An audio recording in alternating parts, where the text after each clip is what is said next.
Hello everyone, मैं दीपक सिंह राजपूत। स्वागत है आपका हमारे अपने यूट्यूब चैनल इंस्पायरिंग एग्रीकॉन टेक में। तो आज हम मैथमेटिक्स के चैप्टर सेट का बेसिक क्लियर करेंगे। तो चलिए शुरू करते हैं। तो सबसे पहले शुरुआत करते हैं सेट से। सेट होता क्या है?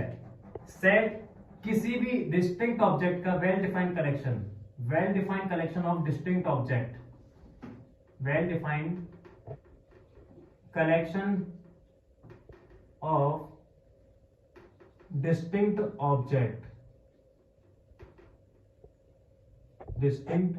Object is called set. मतलब किसी भी चीज को अच्छी तरह से रिप्रेजेंट करना ही सेट कहलाता है। जैसे कि फॉर एग्जांपल मैं बोलूं set of whole numbers,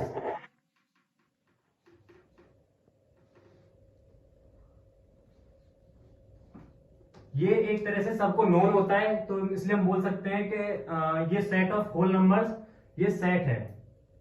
for example, other example, जैसे कि मैं बोलूं सेट ऑफ ब्यूटीफुल पर्सन,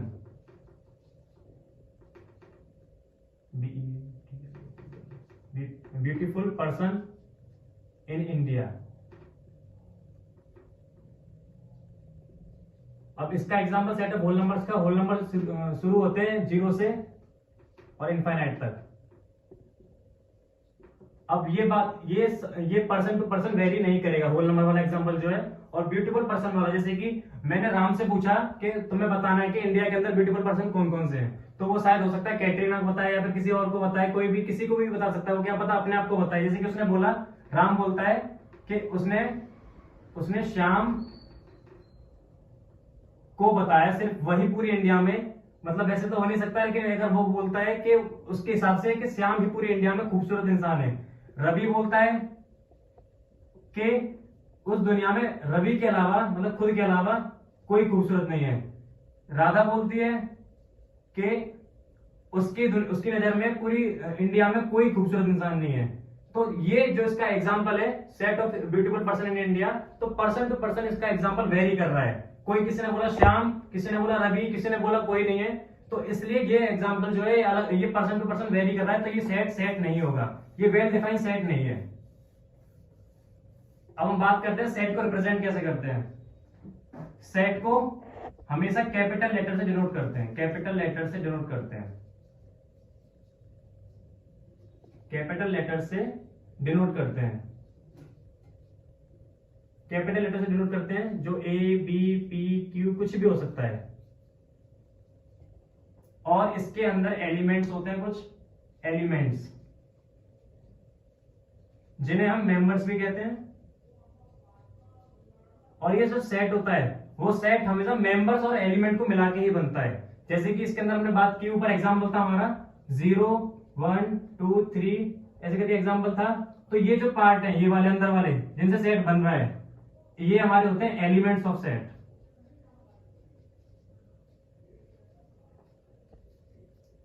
तो इन्हें एलिमेंट्स ऑफ सेट या फिर मेंबर्स ऑफ सेट भी कहते हैं। अब बात करते हैं हम रिप्रेजेंटेशन ऑफ सेट। सेट को रिप्रेजेंट कैसे करते हैं?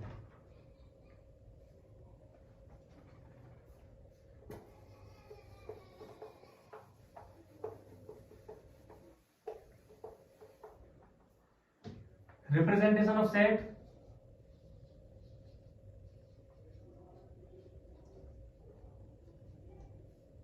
Representation of set, representation of set दो तरीके से होता है। पहला होता है हमारा रोस्टर फॉर्म,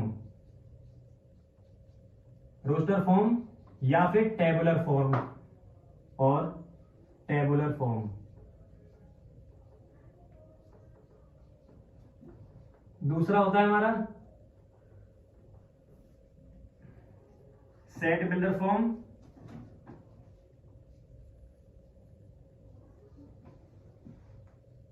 और तीसरा होता है हमारा डिस्क्रिप्शन फॉर्म। इसे वैसे जरूरत नहीं है इसकी, लेकिन दो ही इंपॉर्टेंट है हमारी मैथमेटिक्स में। तो रोस्टर फॉर्म, अगर कोई भी सेट अगर इस फॉर्म में लिखा मिल जाए, ऐसे मतलब जरूरी नहीं है इसके अंदर 1 2 3 4 5 6, उसके अंदर कुछ भी हो सकता है। हर एलिमेंट के बाद कॉमा और उसे कर्ली ब्रैकेट में बंद मिल जाए, मतलब हर एलिमेंट को अलग तरीके से बताया जाए मतलब बोल सकते हैं हम एक तरह से कि all elements are listed, all elements are listed. इसका एग्जांपल ये हो गया कि सारे एलिमेंट इसमें आए गए और हर एलिमेंट के बाद कॉमा लग गया, तो ये होता है हमारा रोस्टर फॉर्म और टेबुलर फॉर्म। टेबुलर फॉर्म का मतलब होता है in the form of table, in the form of table, in the form of table. ये सबसे इजी रिप्रेजेंटेशन ऑफ सेट में से एक है। अब अगला आता है set builder form. Set builder form में हम बोल सकते हैं कि इसमें सिर्फ एक ही कॉमा यूज होता है, only one comma is used, only one comma is used. और इसमें सारे एलिमेंटों के लिए जो एक पॉइंट हम करते हैं उसमें और एलिमेंटों से कुछ रिलेटेड पॉइंट होते हैं, मतलब कॉमन पॉइंट होते हैं। All elements have common point.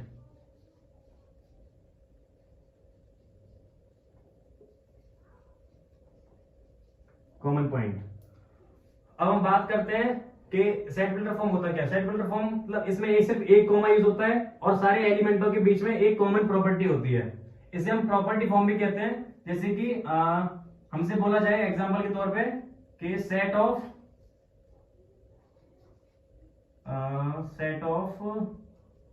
Even number, set of even numbers. तो इसका रोस्टर फॉर्म क्या होगा? इसका रोस्टर फॉर्म अगर हम करते हैं तो रोस्टर फॉर्म क्या होगा? एक सेट कोई मान लिया, उसके अंदर रोस्टर फॉर्म हो जाएगा। इवन नंबर होते हैं जो संख्या 2 से डिवाइड जाती हैं, तो 2, 4, 6, 8 टू द इनफाइनाइट। ये हो गया हमारी रोस्टर फॉर्म। अगर इसी आंसर को हमें सेट बिल्डर फॉर्म में करना है सोल्व, तो हम कैसे करेंगे?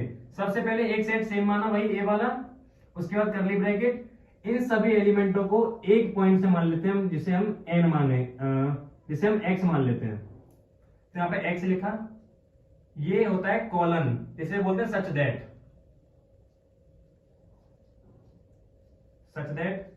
इन सभी एलिमेंट, यहां पे x such that x belongs to natural number. और इससे पहले एक और चीज लिख सकते हैं हम, x belongs to 2n where n belongs to natural number. अब देखिए n क्या है यहाँ पे? Natural number. अगर नेचुरल नंबर क्या होते हैं? नेचुरल नंबर होते हैं स्टार्ट 1 से। अगर यहाँ पे 1 रखते हैं तो 1 इंटू 2 आएगा हमारा 2। अगर 2 रखते हैं यहाँ पे तो यहाँ पे आएगा 4। अगर 3 रखते हैं यहाँ पे आएगा 6। यहाँ 4 रखते हैं तो यहाँ पे आएगा 8। तो मतलब ये एक तरह से इसका ऐसा फॉर्मेट है। अगर इसे हम सॉल्व करें तो आंसर इसका यही आएगा। ठीक है, समझ आ गई बात? अब हम कुछ सॉरी, अब हम कुछ और एग्जांपल लेते हैं।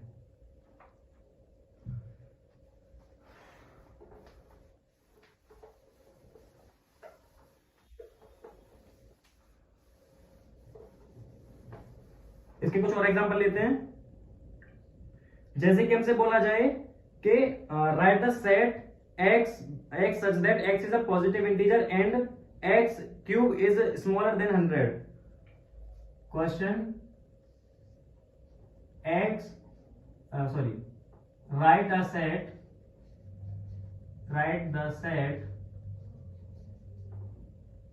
क्वेश्चन क्या है? write the set column x such that x is positive integer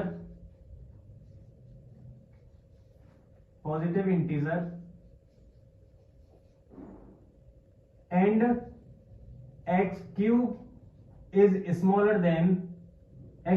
smaller than 100। इसे हमें, इस फॉर्म को हमें रोस्टर फॉर्म में सॉल्व करना है। इस फॉर्म को हमें इन रोस्टर फॉर्म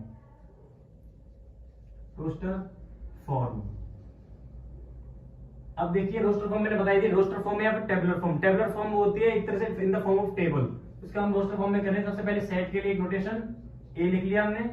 अब बात करते हैं पॉजिटिव इंटीजर। पॉजिटिव इंटीजर होते हैं 0 से आगे, मतलब 1 से लेकर इनफाइनाइट तक। तो उसमें ऐसी संख्या बतानी है कि उन संख्याओं का अगर हम क्यूब करते हैं तो उसका आंसर 100 से नीचे आए। तो जैसे कि तो इसका आंसर क्या हो जाएगा? जैसे कि अगर हम 1 लेते हैं यहाँ पे, तो अगर पहला ही पॉजिटिव इंटीजर लेते हैं 1, तो 1 का क्यूब होता है हमारा, 1 का क्यूब 1 ही रहता है। तो ये संख्या होगी पहली 1 हो गई। अब हम 2 रखते हैं यहाँ पे, तो 2 का होता है 2 दूनी 4 दूनी 8, मतलब 2 का क्यूब हो गया हमारा 8, तो ये 2 भी हो गया। अब आ जाओ 3 पे, 3 3 जा 9, 9 3 जा 27, तो 3 का भी हो गया। 4 का 4 4 जा 16, 16 4 जा 64। अब लिखो 5 का, 5 5 जा सॉरी 5 5 जा 25, 25 5 जा 125, तो 125 100 से ज्यादा हो जाएगा। तो बस हमारा जो आंसर होगा, जो हमारा आंसर होगा वो हमारी 3 संख्या ही होंगी।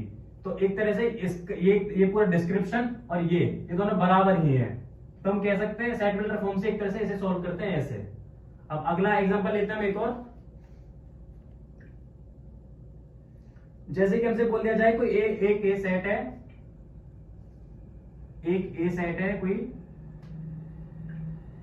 जिसमें 2 4 6 8 हमें दे रखे हैं। उसने बोला है हमसे कि हमें इसमें क्या करना है, हमें इसे सेट बिल्डर फॉर्म में चेंज करना है। सेट बिल्डर फॉर्म में चेंज करना है, change in set builder form.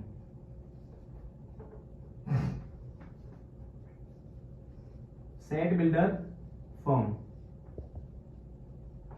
तो एक तरह से देखिए, ये जो 2 4 6 8 है, ये हमारे इवन नंबर हैं जो 2 से डिवाइड होते हैं।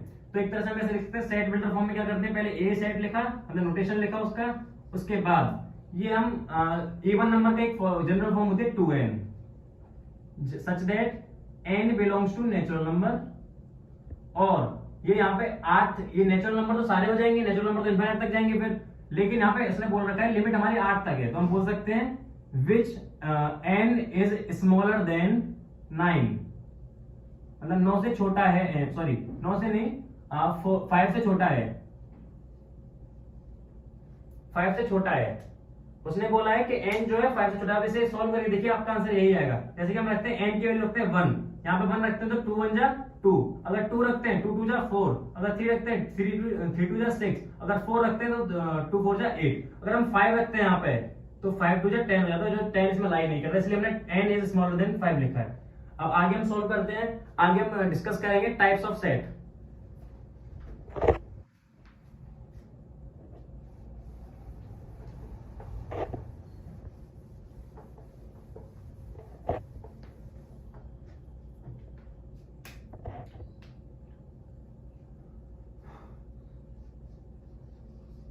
Types of set.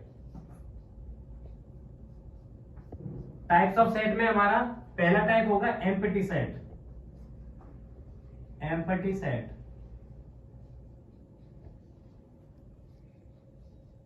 दूसरा होगा हमारा सिंगल सेट, जिसे सिंगलटन भी बोलते हैं, सिंगल सेट। तीसरा होगा हमारा फाइनाइट सेट।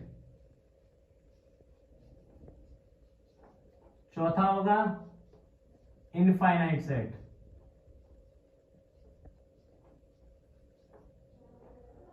पांचवा होगा हमारा इक्विवेलेंट सेट।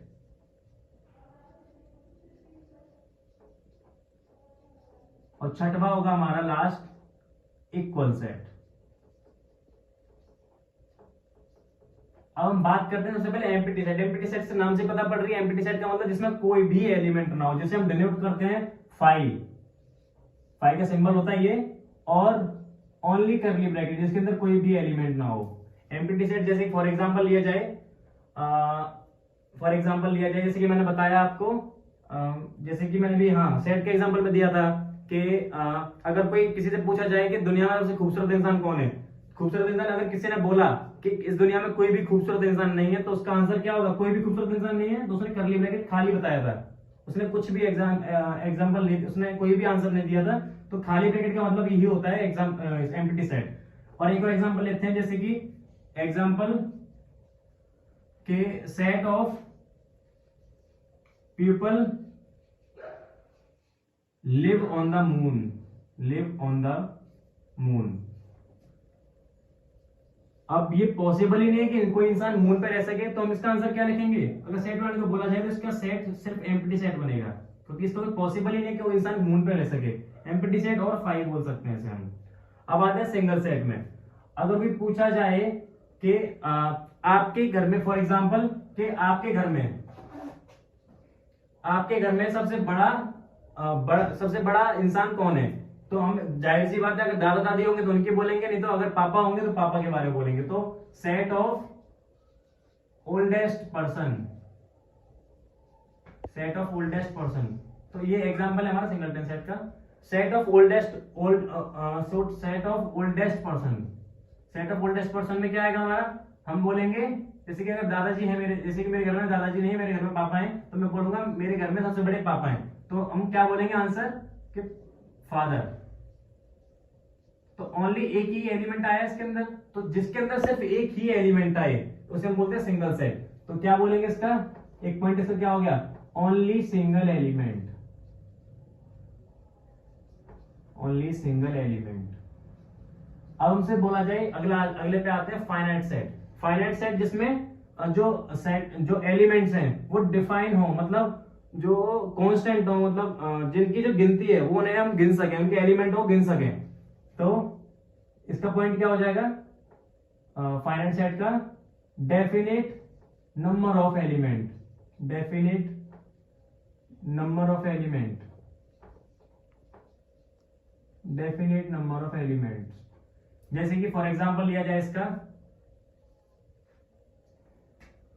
फॉर एग्जांपल इसका लिया जाए फाइनाइट सेट का कि फाइनाइट सेट का एग्जांपल लिया जाए जैसे कि कोई एक सेट है जिसके अंदर 2 4 6 8 10 12 ये 5 6 एलिमेंट हैं। तो हम इन एलिमेंटों को गिन सकते हैं कि हमारे एलिमेंट कितने हैं, हमारे पास कितने एलिमेंट हैं, 6 एलिमेंट्स। तो ऐसे सेट जिनमें एलिमेंटों को हम काउंट कर सकते हैं उन्हें हम बोलते हैं फाइनाइट सेट। अगला आते हैं इनफाइनाइट पर, इसमें infinite number of element, infinite number of elements. इनमें जो एलिमेंट्स होते हैं उन्हें हम गिन नहीं सकते। जैसे कि बोला जाए कि सेट ऑफ, इसका एग्जांपल मिटा के यहां लिखना पड़ेगा,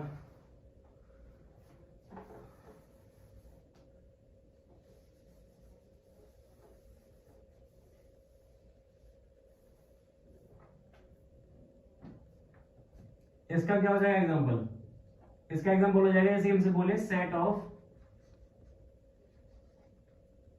प्राइम नंबर्स। अब प्राइम नंबर्स तो वो संख्या होती है जो सिर्फ खुद से डिवाइड जाती हैं। तो एक सेट बनाया हमने, सबसे पहली संख्या प्राइम नंबर कौन सी होगी, सबसे पहली प्राइम नंबर संख्या होगी 2, फिर 3, फिर 5, फिर 7, फिर 11। लेकिन इसका कोई एंड नहीं है, ये अनलिमिटेड तक जाएंगे। तो एक तरह से इसमें हम काउंट नहीं कर सकते। तो do not count the element, do not count elements. तो ऐसे सेट जिनमें एलिमेंट्सों की संख्या हम ज्ञात नहीं कर सकते, जिसमें निकाल नहीं सकते एलिमेंटों की संख्या, उसे हम इनफाइनाइट सेट बोलते हैं। अगला आते हैं इक्विवेलेंट सेट। इक्विवेलेंट सेट में क्या होता है, number of element, number of element are same. जैसे कि फॉर एग्जांपल इसका लिया जाए इक्विवेलेंट सेट का, इक्विवेलेंट सेट का एग्जांपल लिया जाए कि इक्विवेलेंट सेट के एग्जांपल क्या होंगे। जैसे कि हमारे पास कोई एक सेट है ए जिसमें 1 2 3 4 ऐसे, और एक बी सेट है हमारे पास जिसमें राम, श्याम, मोहन और हरि है। अब देखिए इसमें कितने एलिमेंट है, 4, 1 2 3 4। इसमें कितने एलिमेंट है, 1 2 3 और 4। दोनों में नंबर ऑफ एलिमेंट्स कितने हैं, 4। तो हम कह सकते हैं यहां पे कि A is equivalent to B, set B, set A is equivalent to set B। ये हो गया। अब आते हैं last equal sets. Equal set में क्या होता है, इसमें नंबर ऑफ एलिमेंट्स भी सेम होंगे और जो एलिमेंट्स हैं वो भी सेम होंगे। Number of elements are same और दूसरा क्या हो गया, elements are also same, elements are also same. जैसे कोई सेट की बात की जाए, एग्जांपल ए सेट है हमारे पास जिसमें 1 2 3 4 है, और एक कोई सेट है हमारे पास जिसमें 4 2 1 और 3 है। अब इसमें नंबर ऑफ एलिमेंट्स 1 2 3 4 इसमें भी 1 2 3 4 इसमें भी है, इसमें अरेंजमेंट अलग अलग है, लेकिन अरेंजमेंट से मतलब नहीं, हमें सेट में अरेंजमेंट से मतलब नहीं होता है। अरेंजमेंट भले अलग हो लेकिन नंबर ऑफ एलिमेंट्स वो इक्वल होने चाहिए। तो हम इसमें कह सकते हैं इसमें नंबर ऑफ एलिमेंट्स सेम है, 1 2 3 4 1 2 3 4, भले अरेंजमेंट अलग अलग है कोई दिक्कत नहीं है, सेट इक्वल होगा, A set equal to B. हम कह सकते हैं set A equal to B. बस इतना ही। अगर आपको हमारी वीडियो पसंद आए तो इसे लाइक करें। आप अपने सवाल हमें कमेंट बॉक्स में पूछ सकते हैं। हमारे चैनल को सब्सक्राइब करें। तब तक के लिए पढ़ते रहें और गुड बाय।